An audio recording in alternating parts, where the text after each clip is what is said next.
Welcome back to your YouTube channel. आज हमारे सामने देश के जाने माने IPS officer Ashok Kumar sir, जो कि 11th डीजीपी उत्तराखंड पुलिस के।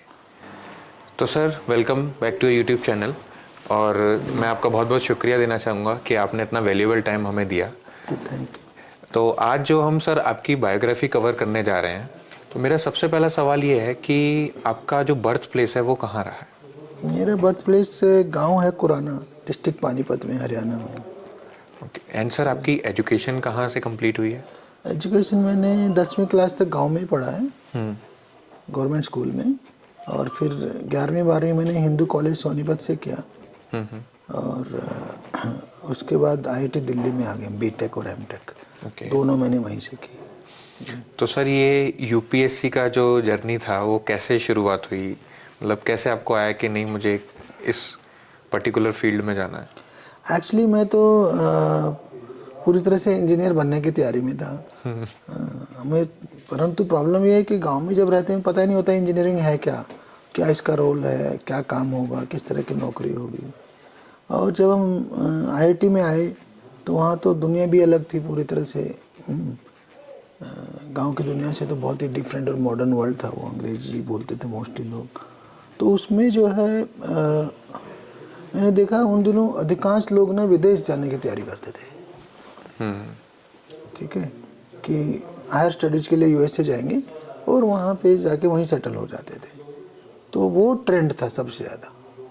तो हमने कहा भी मुझे तो कोई शौक़ नहीं है, हमें तो जो है देश की सेवा ही करनी है, तो विदेश तो बिल्कुल नहीं जाना है। तो इसलिए मेरा मन था कि भाई कुछ भी इंजीनियरिंग का जॉब लेंगे और उसमें देश में रहेंगे।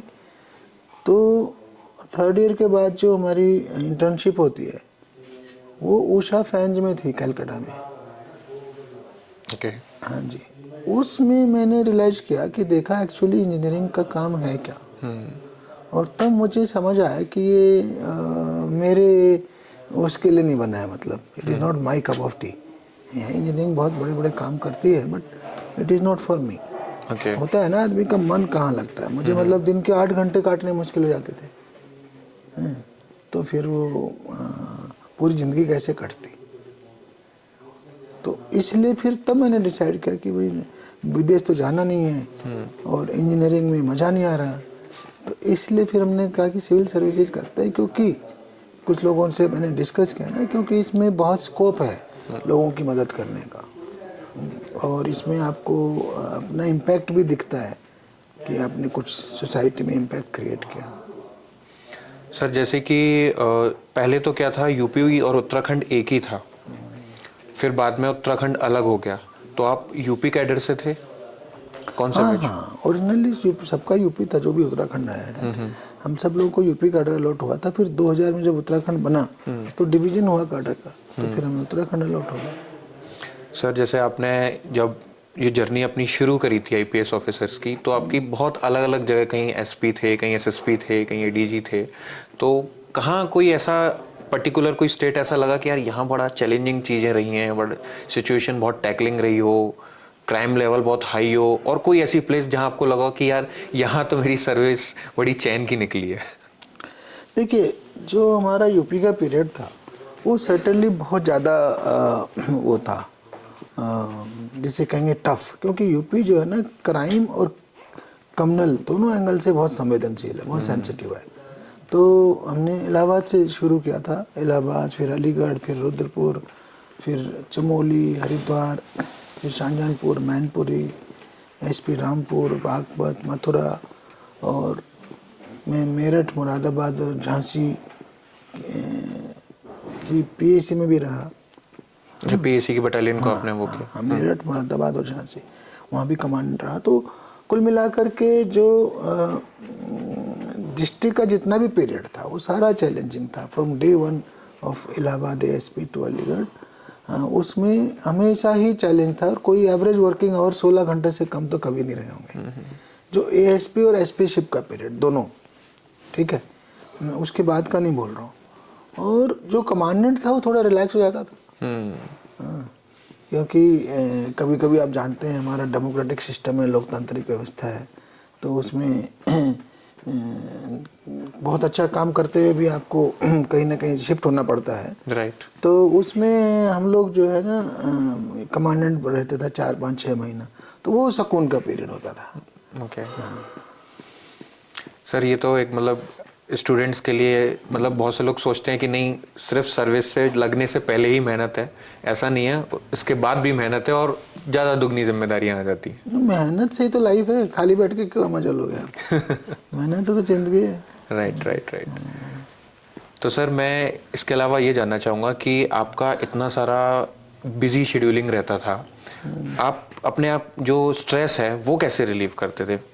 मतलब कि इतना सारा बिजी शेड्यूल में आदमी थक देखिए जाता एक है। बात तो मैं आपको बताता हूँ, पहली बात तो पुलिसिंग का जॉब ऐसा है जो आपको मतलब यूपी जैसे स्टेट में डेली कम से कम 100 लोगों की मदद करने का मौका मिलता है। तो इसलिए उसमें स्ट्रेस कहीं नहीं है। स्ट्रेसफुल कम मोमेंट आता है, मतलब ये जो लोग वर्क को स्ट्रेस समझते हैं तो वो गलत है। मैंने वर्क ही वो चुना जो मेरे दिल के लिए क्लोज है, जो से मुझे मजा आ रहा है, तो फिर वो स्ट्रेस कहाँ रह गया। Right. If I can enjoy my work तो स्ट्रेस गायब। स्ट्रेस तो उनको ना, जिसको पढ़ने में मजा नहीं आ रहा तो उसको पढ़ाई स्ट्रेस लगती है, जिसको काम करने में मजा नहीं आ रहा उसे काम में स्ट्रेस आता है। मैंने तो अपनी स्टेटस बनाया वर्क इज माई हॉबी, तो मुझे काम करने में मजा आ रहा है तो स्ट्रेस नहीं है। स्ट्रेस नॉर्मल वर्क पुलिसिंग में स्ट्रेस नहीं है। जब कभी कभी स्ट्रेस आता है जब बड़ी लॉ एंड ऑर्डर की प्रॉब्लम हो जाती है, चक्का जाम हो गया, पब्लिक एजिटेटेड है, कहीं आगजनी हो गई, पुलिस फायरिंग हो गई, वो स्ट्रेसफुल सिचुएशन है। ठीक है, ये नॉर्मल पुलिसिंग नहीं है कि 16 घंटे काम हो रहा तो इसलिए स्ट्रेस है। हाँ, कभी कोई वीवीआईपी विजिट्स है और उसी समय कुछ ऐसी घटनाएं हो जाएं तो थोड़ा सा हाँ, चैलेंजिंग। तो ऐसे पुलिस में ऐसे स्ट्रेस के मौके भी बहुत आते हैं। तो उससे अपने को बचाने के लिए ही है कि नंबर 1 तो अपना जॉब को एंजॉय करिए, नंबर 2 जो टफ सिचुएशन है उसमें जो आपके हाथ में वो बेस्ट वो करिए, और तीसरा मैं तो एक जरूर करता था कि मैंने अपनी लाइफ में खेलना कभी नहीं छोड़ा। हाँ सर, मुझे इतना पता है, जहाँ तक मैं जानता हूँ आप बैडमिंटन प्लेयर भी रहे हैं। हाँ जी, हाँ जी। जी, तो वो कैसे सर? तो वो मैं उसका बस ये है कि पूरा शेड्यूल, बाद में मैंने टेनिस भी ऐड कर लिया था बैडमिंटन में। वैसे मैं राइडिंग भी करता था पहले, काफ़ी शोज भी किया मैंने राइडिंग में। तो मेरा ये रहा कि मान लिया 22 घंटे भी ड्यूटी करके आ रहा हूँ ना, तो 23वां घंटा में खेलूंगा, सोऊंगा नहीं। मतलब वो फुल एनर्जी के साथ। यस, क्योंकि वो खेलना ज़्यादा रिलीफ देता है। स्ट्रेस से खेलने से ज़्यादा आपको रिलीफ मिलता है, ये मैंने रियलाइज किया। तो मैंने ये मेरा इसलिए कभी रूटीन छूटा नहीं, कंटिन्यूस थ्रू आउट लाइफ। इसमें सर मेरा अगला ये है कि आपने लॉ एंड ऑर्डर्स में रहे, आपकी जो अभी की जर्नी थी वो एट द एंड आते आते आपने मतलब ये मैंने देखा गया है कि जो 90 का दशक था पुलिसिंग के लिए बहुत खराब माना जाता था, उसके लिए बहुत चैलेंजिंग टास्क आते थे, क्योंकि पहले फिजिकली क्राइम ज़्यादा थे, अब क्या ऑनलाइन क्राइम्स बढ़ गए हैं। तो इसको लेके आपका सर क्या पॉइंट ऑफ व्यू था कि अब उसको कैसे गवर्नमेंट इसमें क्या इनिशिएट करती थी या पुलिस कैसे इनिशिएट करती थी? देखिए पुलिस के तो चैलेंज हमेशा ही रहते हैं। चैलेंज की खाली प्रकृति बदलती है। ऐसा नहीं है कि चैलेंज आज नहीं है, चैलेंज पहले नहीं था, चैलेंज हमेशा था और हमेशा रहेगा। पुलिस का काम ही यही है। तो क्राइम में, जैसे मैंने कहा, यूपी में क्राइम बहुत ज़्यादा था और कम्युनल सिचुएशन बहुत ज़्यादा थी। हम उत्तराखंड में आए तो यहाँ पे क्राइम इतना ज़्यादा नहीं है और लॉ एंड ऑर्डर भी कम है, किंतु यहाँ मेले ठेले हैं, कुंभ अर्थ कुंभ है, कांवड़ मेला है, 4 धाम यात्रा है, फिर यहाँ आपदाएं बहुत हैं। आपने देखा होगा, कभी लैंडस्लाइड हो गया, कभी केदारनाथ जी की आपदा आ गई, कभी सिलक्यारा आ गया। तो नेचर अलग है। तो चैलेंज तो चुनौतियाँ तो हैं, अपनी अपनी चुनौतियाँ हैं। सर जैसा आपने भी बताया ही कि आपने कुंभ मेले में आपको अपॉर्चुनिटी मिली कि उसको हैंडलिंग करने की, वो सिचुएशन, वो सर कैसे मैनेजमेंट होता होगा उस चीज़ का? बड़ा कुंभ को ऐसा माना जाता है कि अनलिमिटेड क्राउड्स आती हैं, कहीं करोड़ क्राउड आती है, तो उसके लिए पूरे प्रबंध किए जाते हैं, चाहे वो क्राउड मैनेजमेंट हो, ट्रैफिक मैनेजमेंट हो, फिर बाकी और जितनी चीज़ें हैं, तो पूरी स्टेट गवर्नमेंट की उसमें पैराफर्नालिया लगता है और पूरी तैयारियां होती हैं। मतलब वो एक बड़े लेवल का, जैसे कहते हैं ना, एक बड़े लेवल का प्रबंध। तो इस बार उसमें कोरोना भी आ गया था, तो चैलेंज डबल हो गया था कि कोरोना को बचाते हुए कैसे करें। तो बट हुआ। मेरी तो नौकरी इलाहाबाद से शुरू हुई थी, तो मैं वहाँ पे ही पहले जॉब में ही मैं माघ मेला इंचार्ज हो गया था। हाँ, तो मैंने ये सारे बहुत किया है। सर ये जो पीरियड चल रहा है वो माघ मेला का ही चल रहा है हाँ, इस अभी समय। माघ मेला चल रहा है। तब भी 50-60 लाख आदमी आता था उसमें एक दिन में।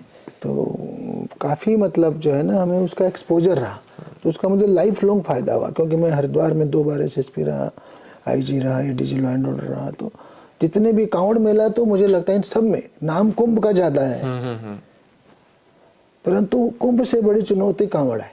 मैं आपको बताऊं कांवड़ मेला, क्योंकि कांवड़िए जो है ना वो बड़े कभी कभी जो है ना यंग होते हैं तो हुड़दंग करते हैं, झगड़ा कर जाते हैं। तो कांवड़ में झगड़े की संभावना और लॉ एंड ऑर्डर की संभावना ज़्यादा रहती है, कुंभ से ज़्यादा रहती है। तो वो भी हमने खूब कराई।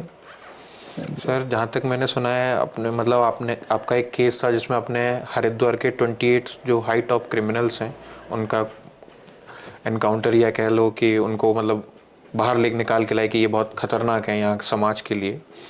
तो उसमें कैसे, मतलब ये आपने कैसे सिचुएशन को टैकल किया? देखिए, जब उत्तराखंड स्टेट नया नया बना तो वेस्टर्न यूपी का जितना क्रिमिनल और माफिया था वो यहाँ पे वो होल्ड जमाना चाह रहा था, अपने कदम जमाना चाह रहा था कि यहाँ पे कब्जा कर ले, जैसे होता है ना इनकी भी गैंग वार्स होती है। तो उस पीरियड में मैं एसएसपी हरिद्वार था, तो जितने नामी ग्रामी क्रिमिनल थे वो पुलिस के मुठभेड़ों में खत्म हुए और सफाया हुआ उनका, और जनता में बहुत खुशी थी कि लोग सेट नहीं हो पाए यहाँ पे। तो सर आपने ग्राउंड लेवल पे जाके भी काफ़ी, ये तो हमारी टीम ने किया हरिद्वार में जो था, बट मैंने अपने ग्राउंड लेवल पे एक बहुत बड़ा एनकाउंटर रुद्रपुर में किया था, जिसमें टेररिस्ट इन्वॉल्व थे, और पूरा 3 घंटे तक चला था। AK-47 थी टेररिस्टों के पास। हाँ, ये काफ़ी हाईलाइटेड है। जी जी जी। इसके अलावा सर मैं ये देखना चाहूँगा कि आपको बहुत सारे अवार्डेड से भी नवाजा गया है कई जी। तो कोई ऐसा जिसमें मतलब लगे कि हाँ यार ये चीज़ तो बड़ा दिल को सुकून मिला है अवार्ड लेके? होता है, देखिए क्योंकि ये एक मोटिवेशन का जरिया होता है, क्योंकि हम इतना कंटिन्यू वर्क कर रहे होते हैं और उसके साथ हमें कहीं कोई पुरस्कृत करे सम्मान से। तो एक पुलिस मेडल होता है, वो भी राष्ट्रपति जी देते हैं फॉर मेरिटोरियस सर्विस। एक होता है presidents police medal for distinguish service. दोनों मुझे मिले हैं, तो उसके एक नॉर्मल खुशी होती है कि जिसको नहीं मिले तो खराब लगेगा भी, इसका मतलब आपके कैरियर में कुछ अच्छा नहीं हुआ है ना। तो डिस्टिंग्विश सर्विस, विशिष्ट सेवा पदक जिसको आर्मी में कहते हैं, तो वो विशिष्ट सेवा, वो अच्छा लगा। किंतु इसी तरह मैं यूएन में रहा, वहाँ भी जो यूएन सर्विस में मेडल मिलता है, अच्छा लगा। पर जो एक्स्ट्रा ऑर्डिनरी मैं कहूँगा, एक तो मुझे 2-3 बार लगा। एक तो मैंने जो खाकी में इंसान किताब थी, इसको भी PRND ने जो है गोविंद वल्लभ पंत पुरस्कार दिया। हाँ, आपकी जो ह्यूमन खाकी ये जो बुक है बड़ा फेमस है सर। तो उसको वो पाके बहुत अच्छा लगा। और दूसरा जो है ये जो है आप देख सकते हैं, अच्छा नहीं वो वाली, बाकी दोनों हिंदी इंग्लिश दोनों दे, इंग्लिश की भी। तो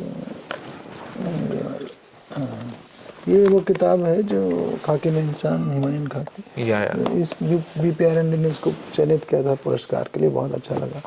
ऐसे ही मैं BSF में जालंधर पंजाब फ्रंटियर का इंचार्ज था, IG था। तो हमारे फ्रंटियर को बेस्ट ऑपरेशनल फ्रंटियर अवार्ड मिला था, महाराणा प्रताप ट्रॉफी। वो भी बहुत खुशी हुई थी। और एक बार IIT दिल्ली ने भी जो है ना वो outstanding contribution to national development award दिया एलुमनाई ने, तो वो भी अच्छा लगा। तो बड़े अवार्ड मिलते तो अच्छा लगता ही है। सर आपने एक टर्म यूज़ किया है, पुलिस ट्रिपल पावर, इसके बारे में सर हम जानना चाहेंगे ये है क्या?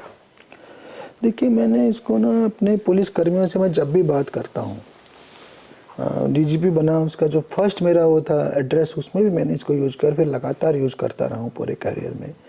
वो ये है कि जो पुलिस विभाग है उसके पास बाकी विभागों के बजाय ट्रिपल पावर होती है। अच्छा, जैसे कि सर? हाँ, तो वो ट्रिपल पावर कैसे है? मैं कहता हूँ, नंबर 1 है पुलिस वालों के पास यूनिफॉर्म की पावर। राइट। यूनिफॉर्म भी अपने आप में एक पावर है ना, वो एक आपको अलग करती है दूसरों से। फिर दूसरा है आपके पास वेपन्स। हर किसी पे तो हथियार नहीं है। राइट। हर किसी को तो रिवॉल्वर, पिस्टल, AK-47 चलाने का अधिकार नहीं है। राइट। हर किसी को डंडा यूज करने का अधिकार नहीं है। तो ये भी तो एक अधिकार है ना, बहुत बड़ी पावर है। राइट। वेपन्स का अधिकार है। और तीसरा फिर आपके पास है कानून का अधिकार। IPC, CRPC जो हैं, इनके FIR करने का अधिकार, अरेस्ट करने का अधिकार है। तो ये तो बहुत बड़ी पावर है ना, किसी भी आदमी के आप अरेस्ट कर रहे हो तो कितनी बड़ी पावर है। तो ये जो शक्तियां हैं, ये जो अधिकार हैं आपको दिए गए हैं, सरकार द्वारा दिए गए हैं। क्यों दिए गए हैं? इसलिए दिए गए हैं कि आप पीड़ित की मदद करो, ठीक है ना। इन अधिकारों का सदुपयोग करके जो विक्टिम है, जो सताया हुआ है, जो पीड़ित है, उसकी हेल्प करो। किंतु कई बार हम देखते हैं आमतौर पर जो है ना, पुलिस, जो मैंने अपनी किताब खाकी में इंसान में भी लिखा है, कि विक्टिम की मदद न करके पैसे वाले की मदद करती है या प्रभावशाली आदमी की मदद करती है, तो वो गलत है।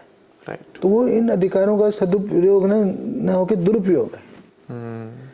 आपने कितनी कहानियां देखी होंगी ना कि पुलिस ने जो है वर्दी के दम पे पैसा वसूला, या कहीं मुफ्त खाना खा लिया, या जो है क्या कहते हैं, अनावश्यक वेपन्स के दम पे कुछ कर लिया, झूठा एफआईआर कर दिया, किसी पे झूठा केस बना दिया, तो ये सब दुरुपयोग है। राइट। तो जो ये ट्रिपल पावर आपको दी गई है, इनका पॉजिटिव यूज करिए, सदुपयोग करिए और दुरुपयोग मत करिए। ये मैंने सीख दिया पुलिस को हमेशा। हाँ, क्योंकि हम देख सकते हैं सर, आपकी जो 30 से 35 साल की जो सर्विस है, बड़ी हॉनेस्टी से निकली, आप हॉनेस्ट ऑफिसर रहे हैं। तो सर इसमें मैं ये जानना चाहूँगा कि आप अब जब इतने हॉनेस्ट थे, तो ऐसा होता है कि कई बार बहुत चैलेंजिंग सिचुएशंस आती हैं, कहीं पॉलिटिकल प्रेशर्स भी होता है, कभी कभी कोई टेरर प्रेशर भी होता है कि अब ये हॉनेस्ट इंसान है, नहीं ये इतना काम कर रहा है, या ये हमारे खिलाफ है, या ये हमें हानि पहुंचा सकता है। तो वो सर आप कैसे मतलब इस चीज़ को टैकल करते थे? देखिए, ऑनेस्टी से जब आप ड्यूटी करते हो तो उसका मज़ा भी आता है, आपके आत्मा को सुकून भी मिलता है, किंतु कहीं ना कहीं उसके जो है कुछ कॉन्सिक्वेंसेस भी आपको फेस करने पड़ते हैं, झेलने पड़ते हैं। तो मैं ज़्यादा तो नहीं कहूँगा, आप इसी से अंदाज़ा लगा लीजिए कि मेरी बेटी जब 3rd क्लास में आई तो उसका 9वां स्कूल था। ओह। 9th, सोचिए उनके लिए कितना ट्रॉमेटिक होता होगा। तो ऑनेस्ट ऑफिसर को मतलब इतने ट्रांसफ़र, आप सोचिए मेरे 35 साल में 35 ट्रांसफ़र हो गए होंगे। ये तो बाद में स्टेबिलिटी आती है, जो हम उत्तराखंड आ गए यहाँ बहुत कम है, नहीं तो यूपी के 11 साल में 17 ट्रांसफ़र हुए थे। तो इसलिए जो है अगर आप चूज करते हो तो उसके कई सारे कॉन्सिक्वेंसेस तो आते ही हैं। पर मैं साथ में ये ज़रूर कहना चाहूँगा कि लोगों की नज़रों में ऐसा लगता है कि ये ज़्यादा प्रॉब्लम आएगी पॉलिटिशियन से, या ज़्यादा प्रॉब्लम्स आएगी क्रिमिनल से। पर मैंने ये फील किया है कि इन दोनों क्लास की वजह से सबसे ज़्यादा प्रॉब्लम अपने ही डिपार्टमेंट से आती है। ओह। अपने डिपार्टमेंट में जो डिसऑनेस्ट लोग बैठे हैं ना, बेईमान लोग जो बैठे हैं, जो माफिया लोग बैठे हैं, जिनकी वो नहीं चल पा रही है, वो सबसे ज़्यादा प्रॉब्लम करते हैं। ऑनेस्ट ऑफिसर को प्रॉब्लम उनसे ज़्यादा फेस करनी पड़ती है। तो ये सर बड़ा मतलब सोचने और चैलेंजिंग टास्क कैसे टैकल किया जाए। मतलब कितनी लोगों की गलत सोच, मतलब मैं वहाँ कह रहा हूँ, आम आदमी सोचता है कि पॉलिटिशियन का प्रेशर ज़्यादा है, इसलिए ऑनेस्ट आदमी को ठीक नौकरी नहीं मिल रही है, काम नहीं मिल रहा। पर वो प्रॉब्लम अपना डिपार्टमेंट हम ज़्यादा, इसीलिए सर ट्रांसफ़र केस थोड़ा ज़्यादा हो जाते हैं। हाँ, क्योंकि वो हमारे डिपार्टमेंट के जो माफिया लोग हैं वो मैनेज करते हैं ये सब, वो आपके अगेंस्ट हो जाते हैं। तो as an DGP of Uttarakhand sir, आपका डेली रूटीन क्या रहता था? बस एज एन स्टूडेंट मोटिवेशन के रूप में जानना चाहेंगे कि डेली रूटीन देखिए एएसपी से लेकर डीजीपी तक बदलता रहता है। एएसपी और एसपी रैंक पे आप फील्ड के ऑफिसर हो हमेशा। हम लोग समझ लीजिए मॉर्निंग 10 से 2 ऑफिस टाइप करेंगे, और थोड़ा लंच ब्रेक के बाद फिर दूसरी तरह का थोड़ा उसमें एसपी पे तो उस टाइम में मतलब पॉलिटिशियंस मिलने आ जाएंगे, कभी आपको ये लोग आ जाएंगे, क्या नाम है, पत्रकार आ जाएंगे और संभ्रांत लोग आ जाते हैं, जनता सुनवाई। और एएसपी पीरियड में उसमें मैं जांच में निकल जाता था आफ्टरनून में। और जो इवनिंग के बाद का पीरियड है वो हमेशा पेट्रोलिंग का रहता था। कभी जो है 7 बजे निकल के 11 बजे आ रहे हैं, कभी लंच डिनर के बाद गए 9 बजे 1 बजे आ रहे हैं। तो ये रूटीन रहता है फील्ड में जब तक होते हैं ना, एएसपी और एसपी जो पीरियड, एसपी एसएसपी वाला। और एज डीजीपी जो पीरियड है तो उसमें ऑफिस ज़्यादा होता है। ऑफिस तो वही रहता है, मतलब 10 to 6 टाइप मान लीजिए। मेरा तो 10 to 7 रहता था, बीच में एक लंच ब्रेक होता है 1 घंटे का। बट उसके अलावा फिर और दुनिया भर के 50 वो रहते हैं ना, मीटिंग्स हैं, गवर्नमेंट से मीटिंग्स हैं, गवर्नमेंट लेवल की, फिर हमारी अपनी स्टाफ अपने एसपीज के साथ मीटिंग्स हैं, कॉन्फ्रेंसेस, ऑनलाइन मीटिंग है, या विजिट्स हैं डिस्ट्रिक्ट्स की, वेरियस डिस्ट्रिक्ट्स का भ्रमण है, मतलब वहाँ पे थानों की विजिट है, अपने मतलब रिव्यू है, मतलब समीक्षा जिसे बोलेंगे ना। कभी हम लॉ एंड ऑर्डर की समीक्षा कर रहे हैं, कभी इंटेलिजेंस की, कभी एडमिनिस्ट्रेशन की, कभी भर्तियों की, तो वो मतलब वो वाले रोल में ज़्यादा आ जाते हैं। सर आज के टाइम के जो क्राइम्स हैं ना वो मोस्टली डिजिटली हो गए हैं, और चूंकि आपने उत्तराखंड पुलिस को बड़ा योगदान दिया है एज एन साइबर की दुनिया में, तो हमारी जनता सर ये जानना चाहेगी कि बहुत से लोग आजकल क्राइम्स को रिपोर्ट ही नहीं करते हैं। बहुत से क्राइम जो आप ऊपर आ रहे हैं वो तो दिखाई दे रहे हैं, लेकिन तो एग्जैक्टली उनको ये भी नहीं पता कि वो कैसे रिपोर्ट करें, उनकी सुनवाई कैसे हो सकती है सर। देखिए साइबर में प्रॉब्लम क्या हो गई कि साइबर क्राइम की वॉल्यूम बहुत ज़्यादा हो गई है। 2022 में 10 लाख कंप्लेंट थी पूरे देश में, और 2023 में 15,60,000। सोचिए एक साल में कितनी ग्रोथ हुआ और कितनी भारी संख्या है। तो इसलिए इसमें और पुलिस की कैपेसिटी कम है, तो इसलिए पुलिस भी इसमें टाल मटोल वाले रवैये पे रहती है, और पब्लिक भी जो छोटा, जिसके साथ छोटा क्राइम होता है 10-15 हज़ार का, 5,000, सोचते हैं यार कहाँ पुलिस के झगड़े में पड़ेंगे, कोर्ट में एफआईआर लिखा हो फिर बाद में उसे फॉलो करो, तो सारे केसेज एफआईआर में कन्वर्ट नहीं होते। पर मेरा जो वो है सजेशन है लोगों को कि सबसे पहले एमएचए ने एक वेबसाइट क्रिएट किया है, NCRP, national crime reporting portal, cyber crime reporting portal, तो उसको यूज करें। 1930 हेल्पलाइन है, उसको यूज करें, और अपनी कंप्लेंट जरूर लॉन्च कराएं। कंप्लेंट लॉन्च कराने से जिस मोबाइल नंबर से हो रहा है वो भी ब्लैक लिस्ट में आ जाएगा। फिर आपका पैसा गया है तो खाते में फ्री, अगर टाइमली बोल देंगे तो आपका पैसा फ्रीज हो जाएगा। ठीक है, तो ये कंप्लेंट जरूर से जरूर लॉन्च करें इमीडिएटली, और दूसरा अपने बैंक को भी कांटेक्ट करें। ओके, हाँ इमीडिएट, क्योंकि बैंक भी मदद कर सकता है कि जिस खाते से पैसा आपके से गया, पर जहाँ गया उसको ब्लॉक कर दे। ठीक है, तो फ्रीज कर दे, तो चांस रहेगा कि आपके पास जो है कुछ रिकवर हो जाए। और बाकी तो फिर ये है कि अगर गंभीर अपराध है तो ऑनलाइन रिपोर्ट करके, कंप्लेंट करके, फिर आप फिजिकली भी थाने में जाके एफआईआर जरूर कराइए। नॉर्मल थाना हो या साइबर थाना हो, बहुत ज़रूरी है, तभी जा करके उसकी विवेचना होगी और तभी आगे जो है केस वर्कआउट होगा। सर आपके फ्यूचर्स प्लान्स क्या हैं अब? कुछ जैसे आपने इतना सर्व किया, अब आप मतलब नेशंस को ऑलरेडी आपने इतना कुछ दिया है, लेकिन अब आपका क्या फ्यूचर गोल्स है कि यार मुझे ये चीज़ रह गई और इसका मलाल नहीं होना चाहिए, मैं मतलब। देखिए मेरे ना मल्टी डायरेक्शनल, जैसे मैं पहले भी करता रहा हूँ, एक तो मैं बुक्स जरूर लिखता रहूँगा, पहले कम टाइम था, अब थोड़ा और अच्छे से लिख पाऊँगा।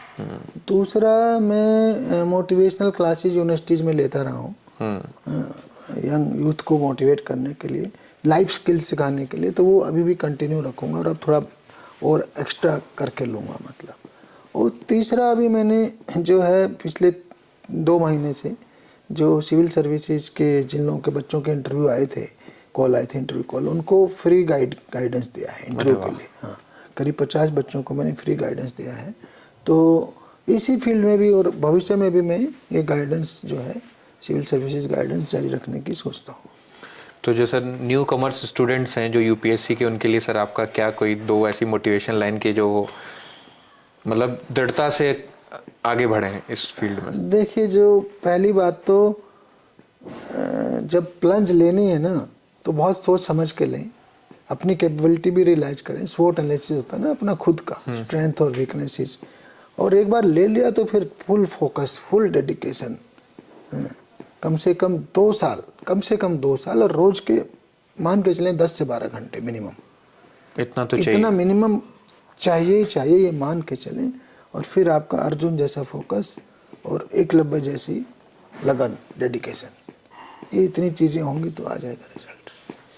Thank you so much sir, आपने इतना वैल्यूएबल टाइम दिया, एंड होप कि लोग इसको फॉलो करेंगे, and definitely thank you. Thank you.